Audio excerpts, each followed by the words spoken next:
All the institutions have emerged from the vote. So it's obvious that the RSS has to capture all the institutions that have emerged from the vote. So the project, after Gandhiji's assassination, the next step of the project was the wholesale capture of India's institutional framework.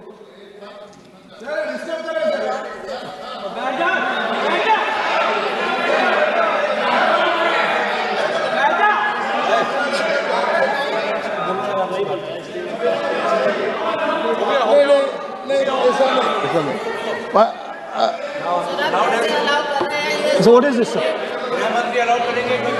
Sir अभी नहीं कहना होगा आज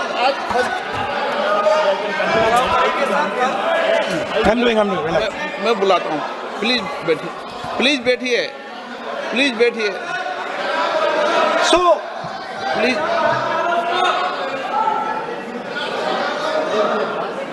sir, आप बोले पर हाथ मत जोड़े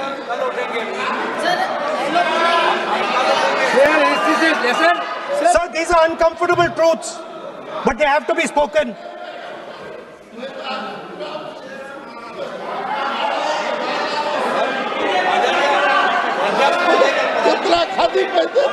थोड़ा बता दे So these are uncomfortable truths, but they have to be spoken. My friends don't like the connections I'm making. They're disturbed by them. It's obvious. Speaker, sir, so after the father of the nation was assassinated, his vision of an equal India, of an India where institutions belong to the people, had to be destroyed. And so the process started, and the RSS attempted to capture one institution after the other. And I will give some examples so that it is crystal clear that this is the case. Everybody knows how vice chancellors are placed on top of Indian universities today. Every single person knows this. You go to any university, you speak to any youngster in India, he will tell you that it does not matter whether the professor has qualifications. It does not matter whether the professor has a scientific temperament. The only thing that matters is the professor belongs. माननीय सदस्य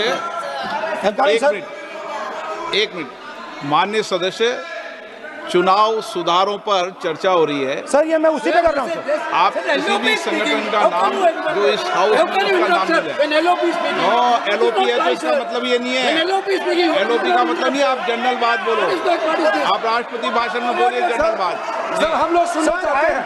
sir speaker sir हम लोग सुनेंगे शांति से। हम लोग शांति से सुनना चाहते हैं और ये आप लोग सुनिए ना क्या कहना चाहते हैं। धमकी देंगे आप? हम लोग सुनने के लिए बैठा है। अभी तक नेता प्रतिपक्ष एक शब्द चुनाव सुधार पे अभी तक आया ही नहीं है। संसदीय कार्य मंत्री बोल रहे हैं। मैं स्पीकर का परमिशन से ही बोल रहा हूँ। हम सुनने के लिए बैठे हैं। अरे हम सुनने के लिए बैठे हैं।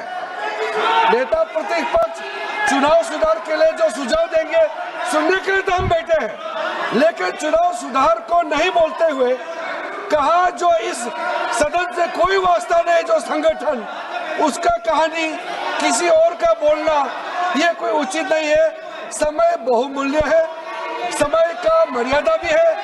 सबका सब यहाँ सुनने के लिए बैठे हैं और ये समय बहुत कीमती है, इसलिए हर एक पल अच्छा शब्दों का कोई अच्छा ज्ञान दे, सुझाव दे, सुनने के लिए हम लोग बैठे हैं। मेरा एक सीमित अनुरोध है नेता प्रतिपक्ष से, आप विषय पर ही रहिए। हम लोग सब बैठे हैं, गृह मंत्री जी भी सुनने के लिए बैठे हैं, लेकिन आप विषय पर नहीं बोलेंगे तो जो विषय तय किया गया है उसका क्या मतलब है। अगर चुनाव सुधार पर ही नहीं बोलेंगे तो फिर इतना समय सबका क्यों बर्बाद करना चाहते हैं नेता प्रतिपक्ष। Should I leave? Then you speak. You speak then. You speak. What is the parliamentary affairs minister.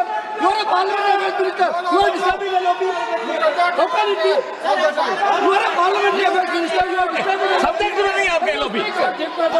आपका LOP सब्जेक्ट में नहीं है. ये विषय कर रहे हैं. The discussion, one second.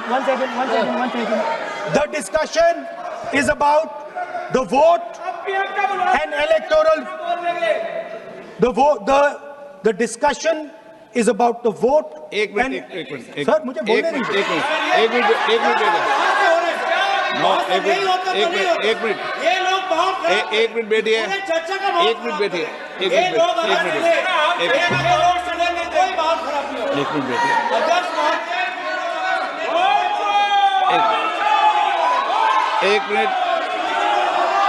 Minute बैठिए. माननीय सदस्य मैं बैठे बैठे अनऑफिशियली बोल रहे हैं, उस विषय बोल रहे हैं. सदन की गरिमा को बनाए रखें. आसन को चुनौती देने का प्रयास मत करिए, ये ठीक नहीं है. Speaker sir, I want to make it very clear. Please. Speaker sir, I want to make it very clear. The discussion is about votes. The discussion is about the stealing of votes. The discussion is about the SIR, and I am framing my discussion about votes. Yes. And what is happening here is patently unfair. I am not being allowed to speak. I am being disturbed, and I put my protest here.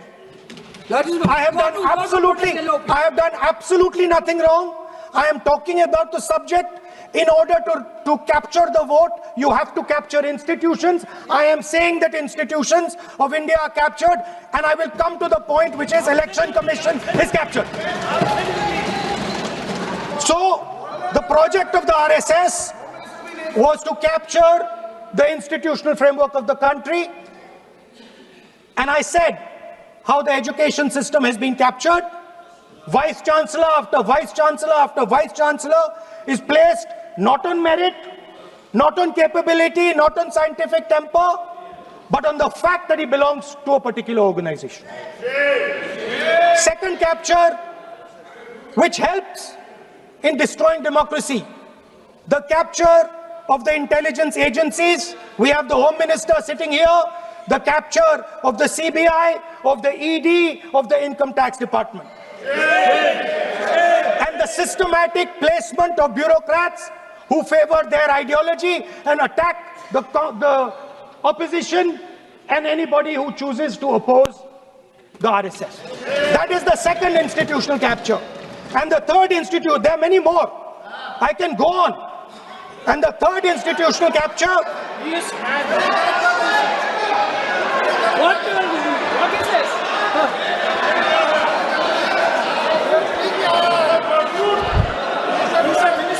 मानिए please मानिए.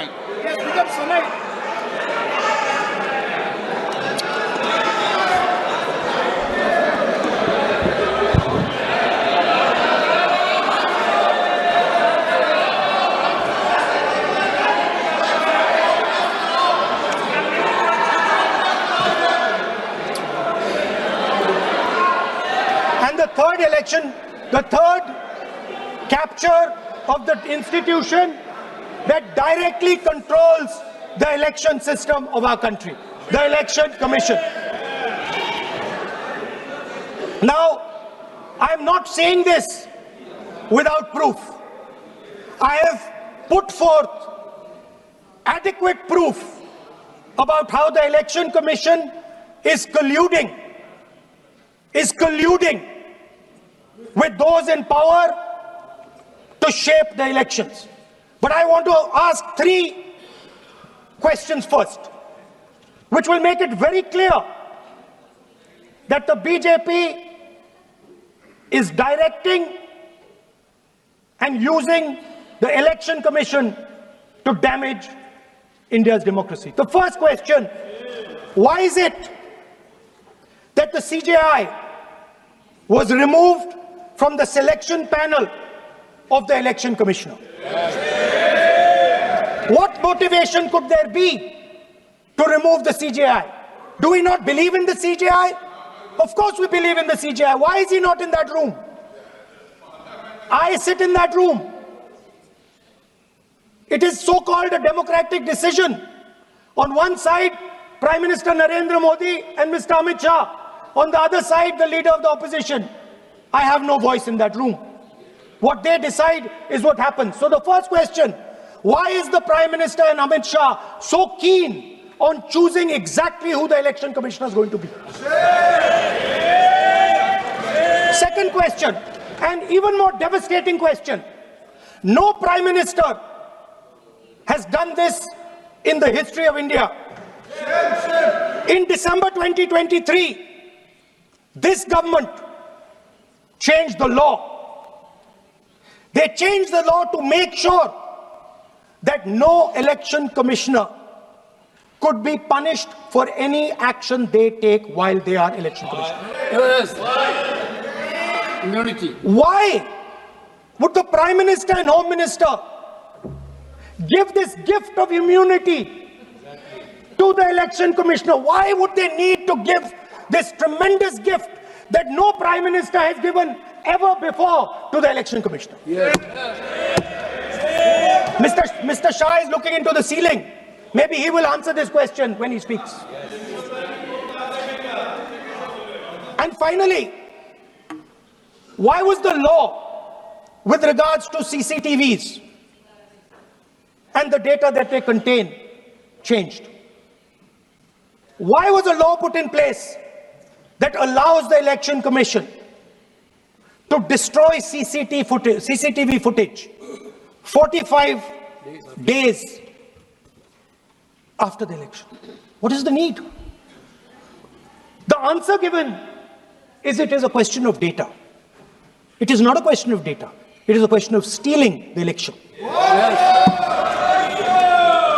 Now, what is the result of this institutional capture?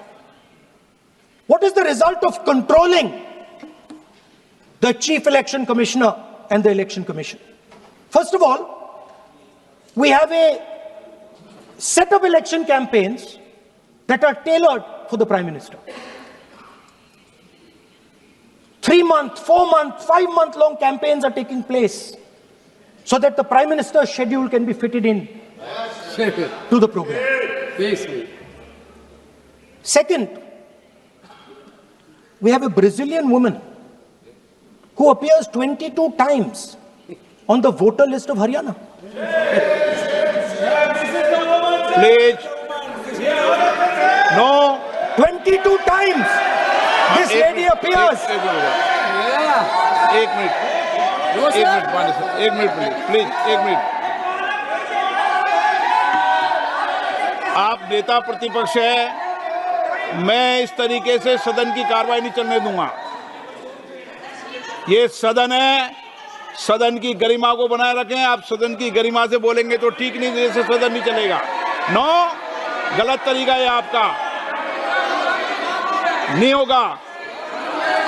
आप ले रहिए, आप ले रहिए. नहीं, माननीय प्रतिपक्ष के नेता, आप पहले अपने सदस्यों को समझाइए. नहीं चलेगा, नहीं, ठीक नहीं है. नो, नहीं, बिल्कुल नहीं चलेगा. अगर आप sir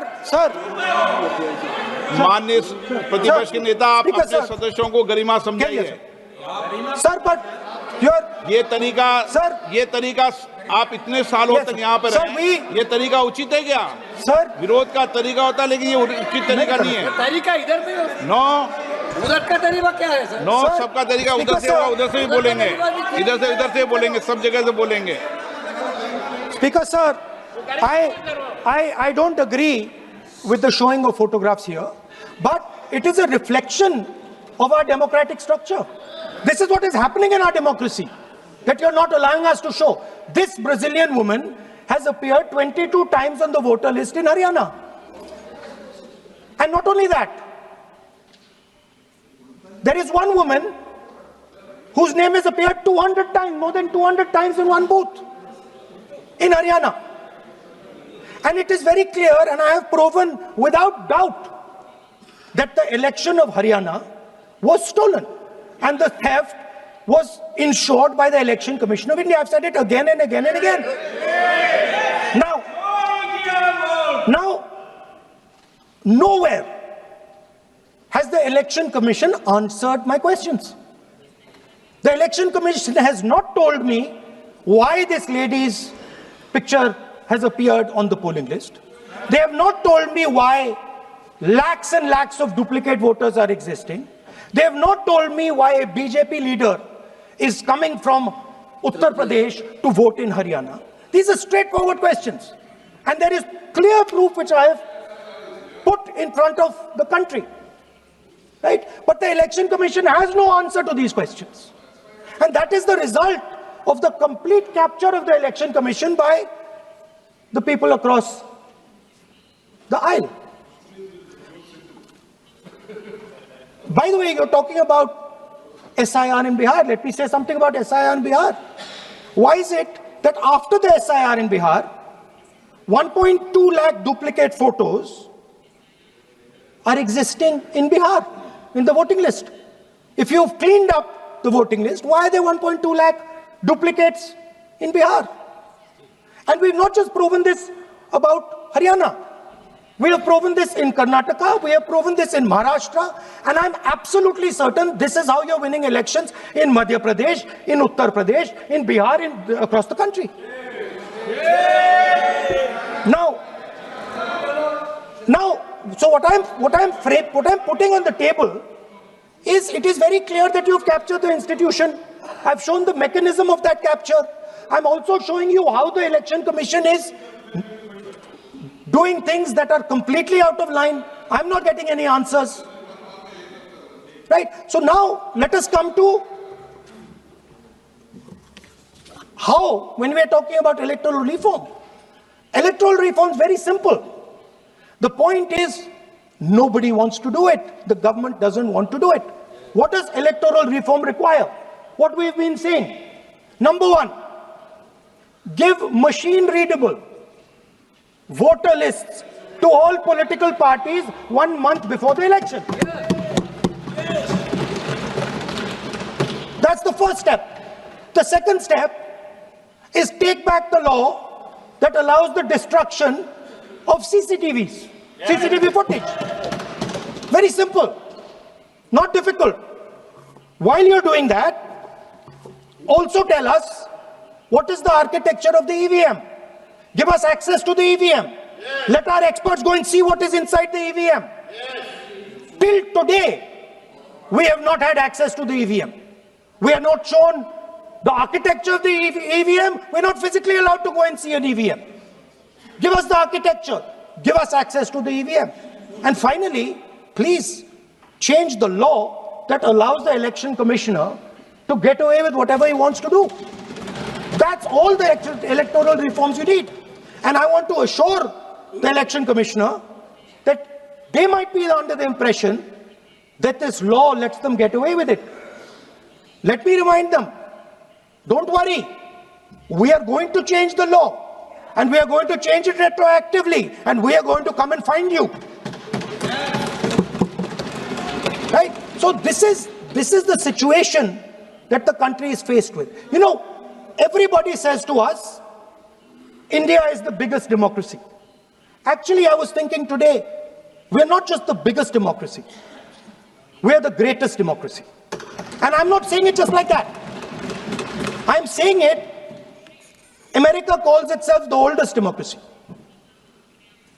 But the democracy that weaves together the largest number of people, the largest diversity of people, the largest number of languages, the largest number of states is this country.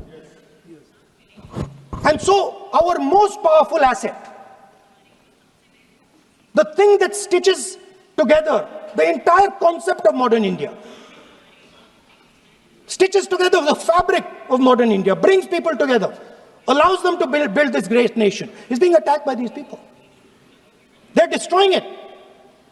You know they're destroying it. I know they're destroying it, and they know they're destroying it.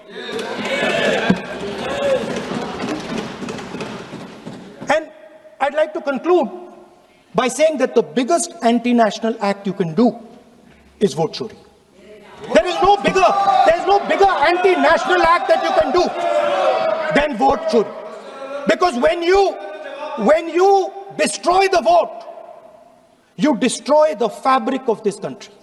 You destroy modern India, you destroy the idea of India. So I'd like to conclude by saying vote chori is an anti-national act, and those across the aisle are doing an anti-national act.